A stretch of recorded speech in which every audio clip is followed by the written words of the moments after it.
नमस्कार, श्री स्वामी समर्थ. स्वागत आहे तुमचे सर्वांचे माझ्या यूट्यूब चॅनलमध्ये. चला तर मग आजच्या नवीन व्हिडिओला आपण सुरुवात करूया. बघा ताईंनो, हिंदू पंचांगामध्ये दर 2 ते 3 वर्षांनी एक अतिरिक्त महिना येतो. त्याला आपण अधिक महिना, पुरुषोत्तम महिना किंवा मलमास असं म्हणतो. हा महिना सामान्य नाही, हा भगवान विष्णूंनी स्वतःचा महिना आहे.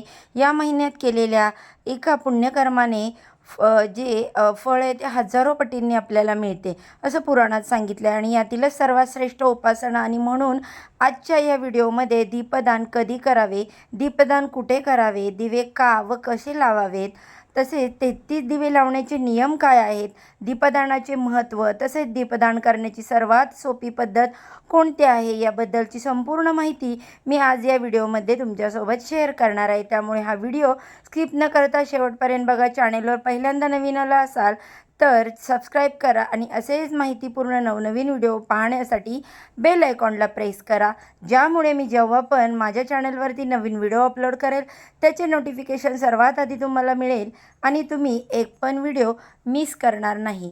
तर बघा, सगळ्यात महत्त्वाचं म्हणजे दीपदान नेमकं कधी करावं. आता अधिक महिन्याचे जेवढे दिवस उरलेले आहेत तेवढे दिवसामध्ये सगळ्यात उत्तम काळ जो आहे तो संध्याकाळी सूर्यास्तापूर्वी. विशेष तिथी सांगायची झाली तर एकादशी. आता येणारी एकादशी, पौर्णिमा, अमावस्या, संपूर्ण महिनाभर अधिक महिन्याच्या 30 दिवसांमध्ये दीपदान केलं जातं, तरीसुद्धा चालतं.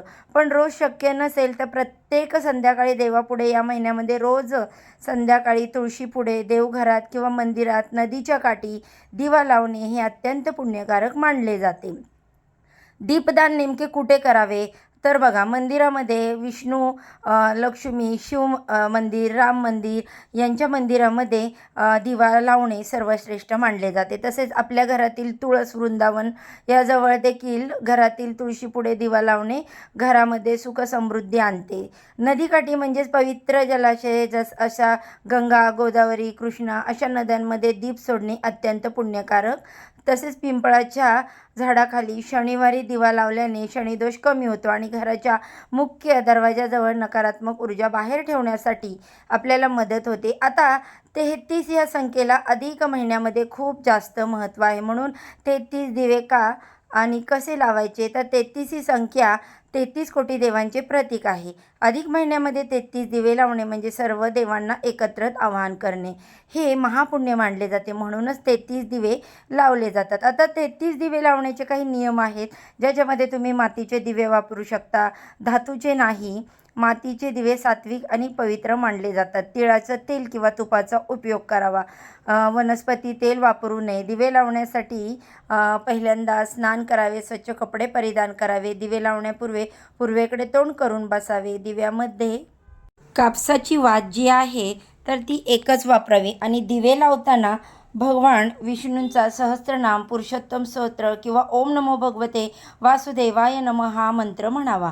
एकूण 33 दिवे एकत्र किंवा वेगवेगळ्या पवित्र ठिकाणी लावता येतात. मंदिरात, तुळशीमध्ये, तसेच नदी असे वाटून घेता येतात. शक्य असल्यास संपूर्ण महिनाभर रोज 33 दिवे लावावेत, नाहीतर किमान एकादशी, पौर्णिमा या दिवशी तुम्ही नक्कीच 33 दिव्यांचं दीपदान करू शकता. दीपदान केल्यावर दिव्याला नमस्कार करावा, प्रार्थना करावी. हे पुरुषोत्तमा, आधी या दीपाने माझ्या आयुष्यातील अंधार दूर करा. तो दिवा विझू नये म्हणून आपोआप विझू द्यावा, तो स्वतः विझवू नये, त्याच्यावर फुंकर मारू नये, ते अशुभ मानलं जातं. दीपदानाचे महत्त्व आणि फायदे काय आहेत पहा.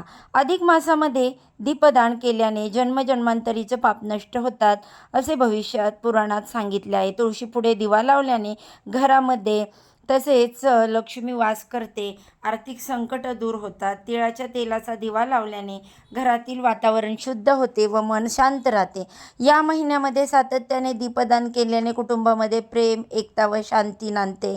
कौटुंबिक सुखाचा लाभ होतो. पुरुषोत्तम महिन्यामध्ये दीपदान करणाऱ्याला वैकुंठ प्राप्ती होते असे पुराणात सांगितले आहे आणि याचमुळे मोक्षप्राप्ती देखील मिळते.